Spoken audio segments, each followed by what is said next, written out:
Very good morning student. आज की class में हम लोग बात करेंगे न्यूक्लियोफिलिक सब्स्टिट्यूशन रिएक्शन के बारे में। क्या होता है न्यूक्लियोफिलिक सब्स्टिट्यूशन रिएक्शन? जब न्यूक्लियोफाइल की हेल्प से सब्स्टिट्यूशन रिएक्शन को हम कराते हैं, then it is said to be as nucleophilic substitution reaction. और न्यूक्लियोफाइल क्या है? Electron rich species. इलेक्ट्रॉन का डेंसिटी क्या होता है? ज़्यादा होता है।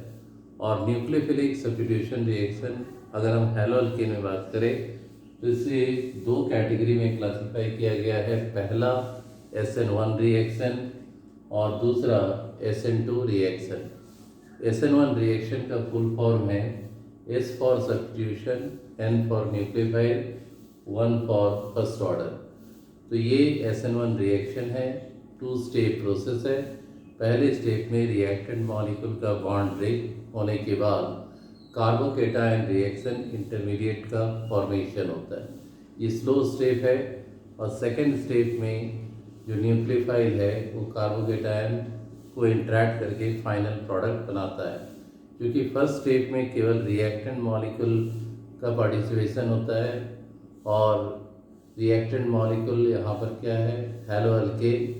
एक ही रिएक्टेंट मॉलिक्यूल लेना है, तो इसमें जो ऑर्डर ऑफ रिएक्शन होगा वो क्या होगा? 1 SN1 रिएक्शन। और इसका रिएक्टिविटी ऑर्डर जो है 3 डिग्री सबसे ज़्यादा, फिर 2 डिग्री और सबसे कम 1 डिग्री हैलो अल्केन या मिथाइल हैलाइड, इसका रिएक्टिविटी सबसे कम होगा। कारण जितना higher degree haloalkane consider करते हैं उसमें जो कार्बोकेटायन मिलता है वो भी हायर डिग्री का होता है, जिसमें स्टेबिलिटी मैक्सिमम होता है। तो SN1 रिएक्शन का फेवर होना या SN1 रिएक्शन शो करने का टेंडेंसी दिखाना, ये केवल एक बात पर डिपेंड करता है कि जो कार्बोकेटायन इंटरमीडिएट फॉर्म हो रहा है वो हाईली स्टेबल है या नहीं है।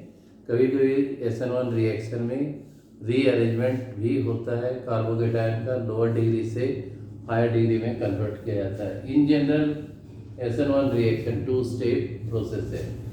तो रिएक्टिविटी ऑर्डर हम लोग यहाँ पर मेंशन कर लिए। In general 3 degree greater than 2 degree greater than 1 degree.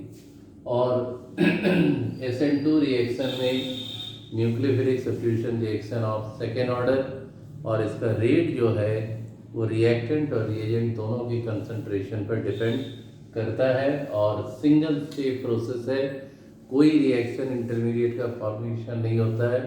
एक ट्रांजिशन स्टेट फॉर्म होता है और वहाँ से फाइनली प्रोडक्ट में कन्वर्ट हो जाता है ट्रांजिशन स्टेट। तो ये हो गया SN1 और SN2 reaction. In general form में अगर हम दिखाएं RX न्यूक्लियोफिलिक सब्स्टिट्यूशन को, RX NO, तो यहाँ पोलरिटी हुआ, न्यूक्लियोफाइल इलेक्ट्रॉन डिफिशिएंट R कॉर्ड के साथ इंटरैक्ट करके न्यूक्लियोफिलिक सब्स्टिट्यूटेड प्रोडक्ट और हैलाइड आयन को रिलीज कर रहा है। तो ये जनरल फॉर्म हो गया। अब हम लोग SN1 रिएक्शन का एक एग्जाम्पल लेंगे। हमने यहाँ लिया है टर्ट ब्यूटाइल ब्रोमाइड, और ये कौन सा डिग्री हैलो अल्केन है? 3 डिग्री हैलो अल्केन।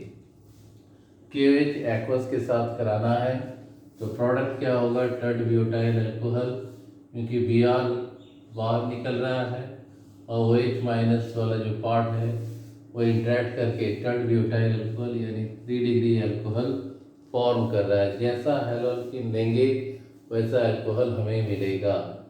तो ये SN1 रिएक्शन कैसे है, इसके मैकेनिज्म को देखेंगे। पहले स्टेप में बॉन्ड फ्यूजन हो रहा है। कौन सा फ्यूजन है? Heterolytic fusion. और हेट्रोलिटिक फ्यूजन में tert butyl bromide reaction intermediate बना रहा है कार्बोकेटायन, जिसका डिग्री क्या है? 3। और ये काफ़ी अनस्टेबल हो रहा है। स्लो स्टेट में हम रेट को फाइंड आउट कर सकते हैं। तो रेट केवल रिएक्टेंट की कंसंट्रेशन पर डिपेंड कर रहा है, इसलिए इसका ऑर्डर क्या हो गया? फर्स्ट। और फिर सेकेंड स्टेप में जो कार्बोकेटायन इंटरमीडिएट है, जो रिएक्शन इंटरमीडिएट है, वो न्यूक्लियोफाइल के साथ इंटरैक्ट करके फाइनली 3 डिग्री अल्कोहल को फॉर्म कर दे रहा है। तो ये था SN1 रिएक्शन का मैकेनिज्म। और SN2 रिएक्शन जैसा कि हमने यहाँ लिखा है कि जिसमें कोई डिग्री नहीं होगा उसमें SN2 रिएक्शन शो करने का टेंडेंसी ज़्यादा होगा, और जैसे जैसे डिग्री बढ़ता है स्टेरिक रिपल्सन के कारण न्यूक्लियोफाइल जो OH माइनस है या कोई अदर न्यूक्लियोफाइल भी अगर हम बात करें तो न्यूक्लियोफाइल आसानी से इंटरेक्ट नहीं कर पाता है। तो यहाँ एक रिलेशन, एक एग्जाम्पल है SN2 रिएक्शन का, CH3Br कोई डिग्री नहीं है plus K plus OH minus, तो प्रोडक्ट क्या आ रहा है CH3OH प्लस KBr। तो इसका मैकेनिज्म करते हैं। HO माइनस क्या है, न्यूक्लियोफाइल, HO माइनस जो है न्यूक्लियोफाइल है, और मिथाइल ब्रोमाइड ये क्या हो गया, रिएक्टेंट हो गया। न्यूक्लियोफाइल को रिएजेंट भी लिख सकते हैं, रिएक्टेंट। तो पोलरिटी कॉज किया, यहाँ एक ट्रांजिशन स्टेट फॉर्म कर रहा है, हाई एनर्जी स्टेट। यहाँ पर जैसे Br पार्शियल नेगेटिव, ये कार्बन क्या होगा, पार्शियल पॉजिटिव। तो न्यूक्लियोफिलिक पार्ट जो है रियल साइड से पीछे से कार्बन को इंटरेक्ट कर रहा है, और ये ट्रांजिशन स्टेट यहाँ पर ये नन पोलर है, क्योंकि दोनों तरफ Br पर भी पार्शियल नेगेटिव, HO पर भी पार्शियल नेगेटिव, तो ये नन पोलर है। तो ये रिएक्शन SN2 रिएक्शन फेवर होता है नन पोलर सॉल्वेंट में सबसे ज़्यादा। ट्रांजिशन स्टेट यानी हाई एनर्जी स्टेट इसलिए है क्योंकि कार्बन 3 कंप्लीट कोवलेंट बॉन्ड बना रहा है और 2 पार्शियल बॉन्ड बना रहा है। तो ऑब्वियसली कार्बन का जो बॉन्डिंग कैपेसिटी है वो है 4, तो ये तुरंत स्टेबल होने के लिए Br माइनस को रिलीज करता है। और फाइनली डिज़ायरेबल प्रोडक्ट, यहाँ पर हमने मिथाइल ब्रोमाइड दिया था, तो हमारा प्रोडक्ट क्या आया था, मिथाइल अल्कोहल। ये मिथाइल अल्कोहल को हम यहाँ पर देख सकते हैं कि यहाँ ये फॉर्म हो गया। तो ये था SN1 और SN2 reaction, nucleophilic substitution reaction of first order, nucleophilic substitution reaction of second order. इसमें हमेशा याद रखना है कि SN1 रिएक्शन 2 स्टेप प्रोसेस है। SN1 रिएक्शन में रिएक्शन इंटरमीडिएट क्या है, कार्बोकेटायन, और रिएक्शन का जो रिएक्टिविटी होगा पर्टिकुलर हैलो अल्केन का टुवर्ड्स SN1 रिएक्शन डिपेंड करेगा कि जो कार्बोकेटायन बन रहा है वो स्टेबल है या नहीं।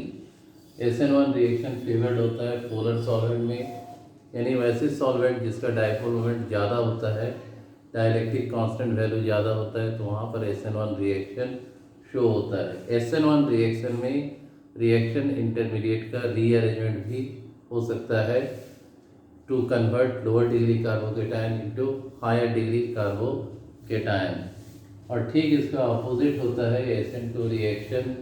SN2 रिएक्शन में जो रेट है वो रिएजेंट यानी जो न्यूक्लियोफाइल है उसका कंसंट्रेशन, और रिएक्टेंट यानी यहाँ हमने मिथाइल ब्रोमाइड दिया तो इसके कंसंट्रेशन दोनों पर डिपेंड करता है। इसमें कोई रिएक्शन इंटरमीडिएट नहीं बनता है, ट्रांजिशन स्टेट बनता है। नन पोलर सॉल्वेंट में ये फेवर्ड होता है लाइक कार्बन टेट्राक्लोराइड, और ये सिंगल स्टेप प्रोसेस है। तो इस तरीके से इसके जो डिफरेंसेस हैं उसको भी अच्छे तरीके से आप लोग कर सकते हो। SN2 रिएक्शन में चूँकि रिएक्शन इंटरमीडिएट बन ही नहीं रहा है, ट्रांजिशन स्टेट बन रहा है, तो यहाँ रीअरेंजमेंट का कोई सवाल नहीं होता है। कभी कभी क्वेश्चन आता है कि बेंजाइल हैलाइड को हम इस तरीके से देखते हैं, benzene ring alternate bond CH2X। Benzyl halide का जो रिएक्टिविटी है टुवर्ड्स SN1 रिएक्शन वो एलाइल हैलाइड से ज़्यादा होगा। कई बार क्वेश्चन ये दिया गया है, ये reactivity towards SN1 reaction, towards SN1 reaction, ऐसा क्यों है? और दोनों का डिग्री अगर हम देखें तो 1 डिग्री और ये भी 1 डिग्री। तो benzyl halide more reactive towards SN1 reaction as compared to that of allyl halide। ये बेंजाइल हैलाइड और उसके बाद वाले को लिख देना है एलाइल हैलाइड।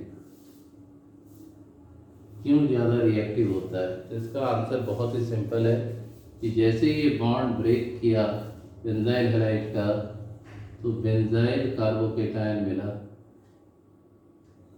बेंजाइल कार्बोकेटायन, और एलाइल हैलाइड का जैसे ही ब्रेक किया, एलाइल हैलाइड का जैसे ही ब्रेक किया तो एलाइल कार्बोकेटायन मिला। बेंजाइल कार्बोकेटायन का resonating structure, there are 5 resonating structure for benzyl carbocation and 2 resonating structure for allyl carbocation. Number of resonating structure ज़्यादा है बेंजाइल कार्बोकेटायन में, इसलिए बेंजाइल कार्बोकेटायन ज़्यादा स्टेबल हो रहा है किससे? एलाइल कार्बोकेटायन से। और हम लोग जानते हैं SN1 रिएक्शन शो करने का टेंडेंसी रिएक्शन इंटरमीडिएट की स्टेबिलिटी पर डिपेंड करता है, और यही कारण है कि benzyl halide is more reactive as compared to that of allyl halide। Next part में कुछ और इम्पॉर्टेंट टॉपिक को डिस्कस करेंगे। Till then thank you and good bye. और अगर ये वीडियो लेक्चर अच्छे से समझ में आ गया है, चैनल को लाइक शेयर और सब्सक्राइब जरूर करो।